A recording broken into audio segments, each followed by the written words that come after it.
ഒരു actor perform ചെയ്യുമ്പോൾ ഞാൻ നേരത്തെ ചെയ്തതിനേക്കാളും വ്യത്യസ്തമായിട്ട് എന്ത് ചെയ്യാൻ പറ്റും എന്നുള്ളതാണ് എൻ്റെ ആദ്യത്തെ തീരുമാനം.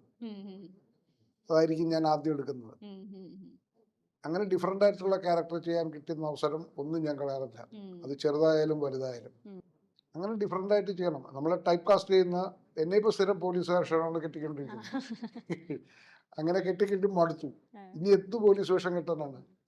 എല്ലാ പോലീസ് വേഷം കിട്ടിക്കഴിഞ്ഞാൽ പോലീസിന്റെ വേഷത്തിനുള്ളിൽ എല്ലാവരും ഒരുപോലെ തന്നെയാണ്. ആ സിസ്റ്റത്തിന്റെ ഭാഗമാണ്. ഒരു തൊപ്പിയും ലാത്തിയും ബെൽറ്റും ഷൂസും അതിൻ്റെ അകത്ത് നമ്മൾ പെട്ടുപോകും. ലോഹ ഇട്ട് കഴിഞ്ഞാൽ ലോഹയുടെ അകത്ത് പെട്ടുപോകും. ടീച്ചറിന്റെ വേഷം കിട്ടിയാൽ ടീച്ചറിന്റെ വേഷത്തിന്റെ അകത്ത് പെട്ടുപോകും. ഇങ്ങനെ പെടുത്തിക്കളയും. അപ്പോൾ അതും ബ്രേക്ക് ചെയ്യുക എന്നുള്ളതാണ്. പക്ഷെ നമുക്കത് വ്യത്യസ്തമായിട്ട് ചെയ്യാം. ഞാനിപ്പോഴും ഇപ്പോൾ ചെയ്യുന്ന പടത്തിലും ഞാൻ പോലീസ് വേഷമാണ് ചെയ്തുകൊണ്ടിരിക്കുന്നത്. പക്ഷെ അതിൻ്റെ അകത്ത് വളരെ ഡിഫറൻ്റ് ആയിട്ട് എനിക്ക് ചെയ്യാൻ പറ്റുന്നുണ്ട്. അത് ചെയ്യാൻ പറ്റും എന്നുള്ള ബോധ്യമുള്ളതുകൊണ്ടാണ് ആ വേഷം തിരഞ്ഞെടുക്കുന്നത്.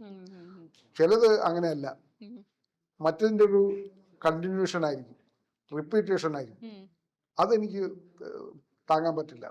ഞാൻ രാജീവ് രവിയുടെ പടത്തിൽ എല്ലാ സിനിമയിലും പോലീസ് വേഷമായിരുന്നു. സ്റ്റീവ് ലോപ്പസ് മുതൽ കുറ്റവും ശിക്ഷയും വരെ. ഇപ്പോൾ രാജീവ് എന്നോട് പറഞ്ഞു കുറ്റവും ശിക്ഷയിലും പോലീസാണ്. നമ്മൾ ഇനിയും പോലീസാണ്. അന്നേ റസൂലിലും ഞാൻ പോലീസായിരുന്നു. സ്റ്റീവ് ലോപ്പസിലും DVSP പ്രൊമോഷൻ തന്നു.